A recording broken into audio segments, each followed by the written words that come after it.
and you have ASD. Ναι, σωστά. So you have Θυμάσαι Asperger's, right? πόσο Yes. νέος όταν Do διαγνώστηκε? you recall how old were you when you were diagnosed? 16. I remember it vividly.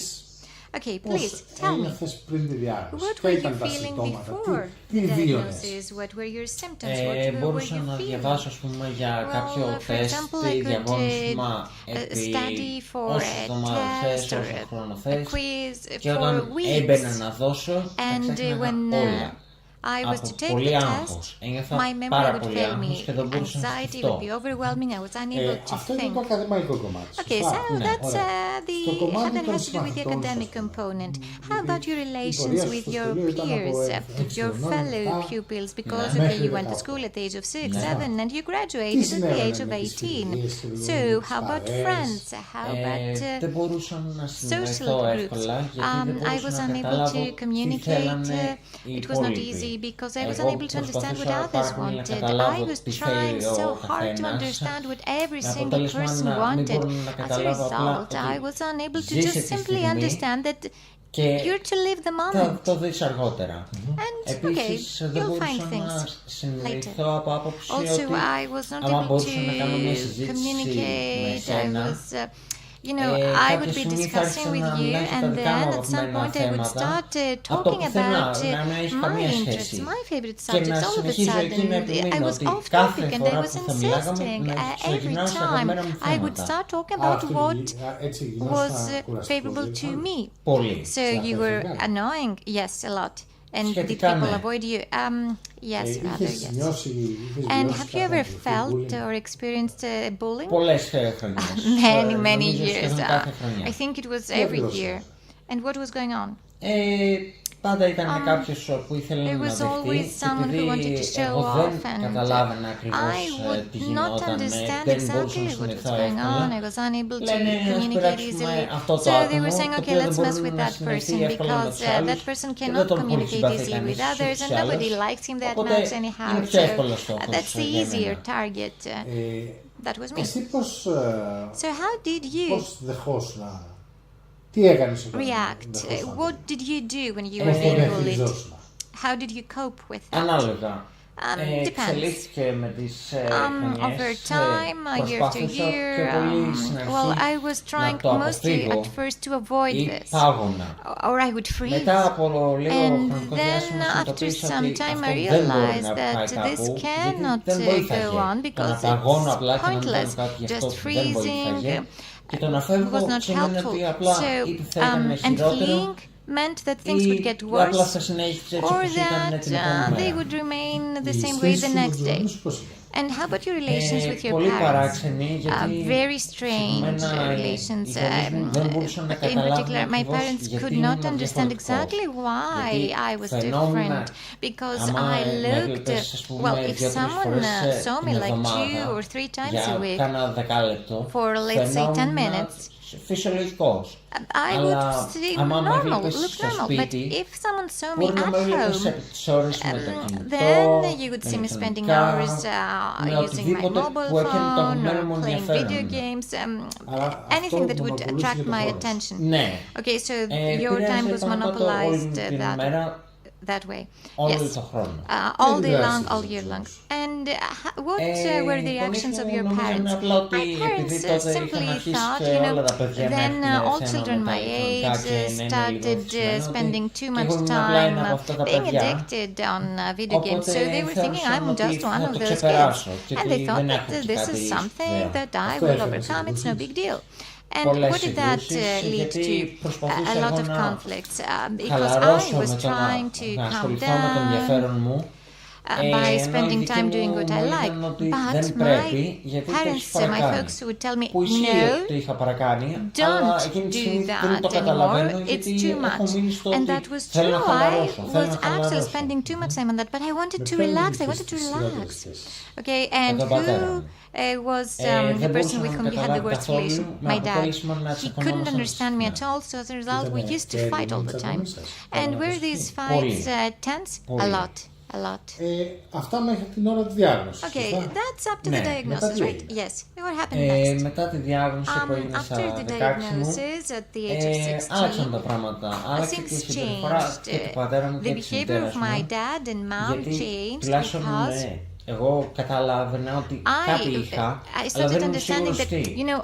Με αποτέλεσμα να τους το λέω, δεν ήξερα αυτή ακριβώς τι εννοούσα. Διαγνώστηκα και μετά άρχισαν να μαθαίνουν για το θέμα και να καταλαβαίνουν πώς καλύτερα να συμβιβούμαστε. Ενεπλάκης ξεκίνησες κάποιες ειδικές θεραπείες? Involved? Did you start getting special treatment? Yes, I started speech therapy with you, and I also started seeing a psychologist. And how did that go? Εντάξει, μου φάνηκε πολύ δύσκολο να αρχίσω. I found it very difficult to begin δεν ήθελα with. να αρχίσω I από didn't άποψη want ότι to ήθελα να start αποφύγω το this θέμα όσο γινόταν. because I wanted to avoid this issue. I wanted to delay this thing because being in contact with a new person, that seems so strange and so not wholesome. But I just didn't want to do that. I wanted to avoid this as much as possible. Τώρα πώς αισθάνεσαι? Okay, so how do you feel now? Τώρα είμαι πολύ πιο βολικός και με σένα και με την I'm more at ease with you and with my psychologist and with others.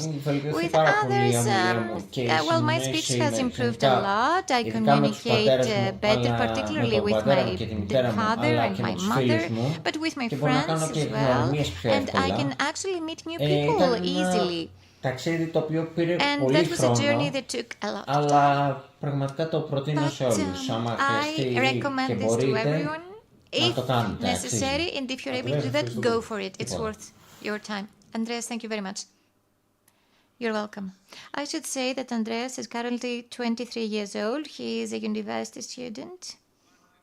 He is afraid of getting a job because he is afraid he might be laid off, so he's afraid of failure.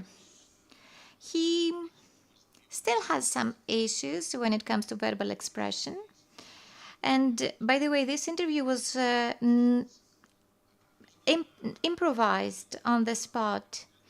But I wanted to showcase the difficulties faced by Andreas in terms not of verbal expression, but in terms of seeing someone in front of them and express themselves. So I also wanted him to talk about his relation with his father. So early intervention, early diagnosis and intervention, that is vital. Not only in autism, but in all health-related conditions, physical ailments and mental health conditions. But there is this specificity in mental health. Many times it has to do with the society, meaning it has to do with how patients, subjects rather, interact with their loved ones and their peers. But now Mr. Therios will talk to us a bit about early intervention, and he will refer to specific papers. First of all, I would like to thank you for inviting me. It is an honor for me to participate in such a beautiful conference, in such a beautiful venue. I will share what Mr. Kailianotis said, and we've been discussing these issues times and times again, because, you know, studying cases is rather more interesting compared to just speaking in front of an audience. When you're in contact with a patient, you feel like it is an eye-opening experience, and therefore we opt out of lectures, and this is something we do in the classroom when we teach our university students. We always present cases so as to keep them interested. So, after listening to both Andreas and his father, I would like to say that our entire world, whenever we meet a teenager, an adolescent, with autism who have been undiagnosed, it only takes us 10 minutes to actually think of every single patient I've ever met in my life. What Andreas said was reminiscent of everything I've heard from all my patients throughout my practice. And it's always interesting to find what a person experienced at school and in healthcare settings, before they were diagnosed, nobody had diagnosed that a person had autism. So this is a challenge for us because we are supposed to run fast, speed up in order to help a child that has to cope with school requirements. And it's always striking to see that it's the same feelings that these children voice. How Andreas spoke of his experiences and his difficulties at school with peers, and these pauses, they will teenagers will always touch upon these issues, the very same issues. Interventions are limited in time. The entire healthcare community, in terms of autism, aims for early diagnosis. So now we're talking about diagnosis at the age of 18 months up to 24 months. And this implies that there have been huge efforts in the past to come to this point. So we make use of different tools. We refer to biomarkers. We make use of AI tools. We have assessment tools, we monitor eye contact, we check genes.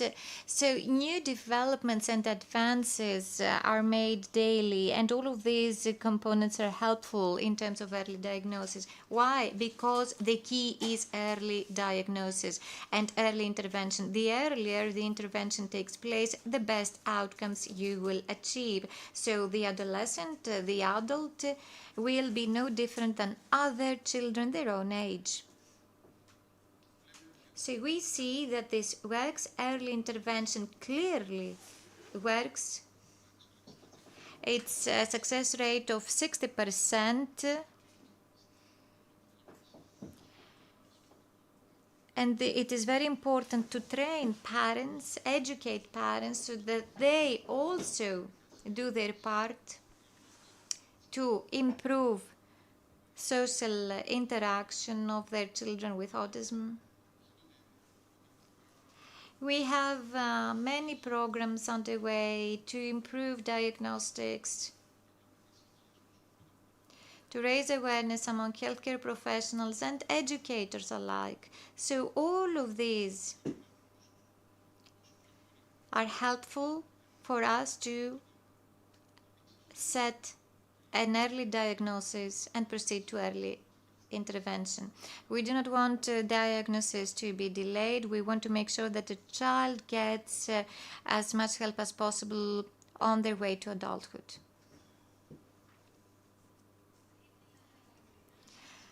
I would like to wholeheartedly thank you for sharing the discussions you had with this teenager and his father with us. I found these interviews deeply moving. Just one comment on my part. You know, in conferences, we usually listen to experts talking about other people, but you here today, you actually brought to us the voice of a teenager and their parent to us. So thank you for that.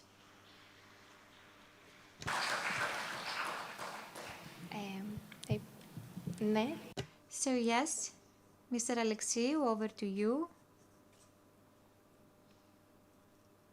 Off the microphone, unfortunately.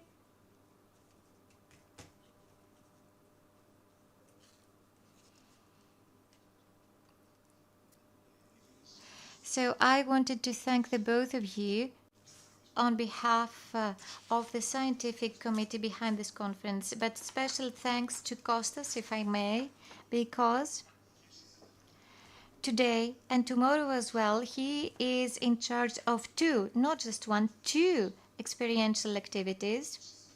So today, only the interview would do more than enough. It speaks volumes. The interview of the father and the son. So you, the experts, told us how important, how significant early diagnosis is. I would like to say that the EEG, well, recent research shows that the system showed that there are 3,500 different patterns among people with ASD, and unfortunately there was no chance of grouping all of these cases. It is challenging to come up with just a few biomarkers for the ASD diagnosis. I hope we find the solution soon. And also we have tomorrow's session with Mr. Kalianotis and Miss Yanakou. A few days ago, we went to the Acropolis Museum. So, 7 beneficiaries, 4 adults and 3 teenagers, were given the opportunity to take a guided tour in the empty Acropolis Museum. So it was a noise-free environment. That was good for all of us, not just for the beneficiaries. And we all enjoyed some guided tours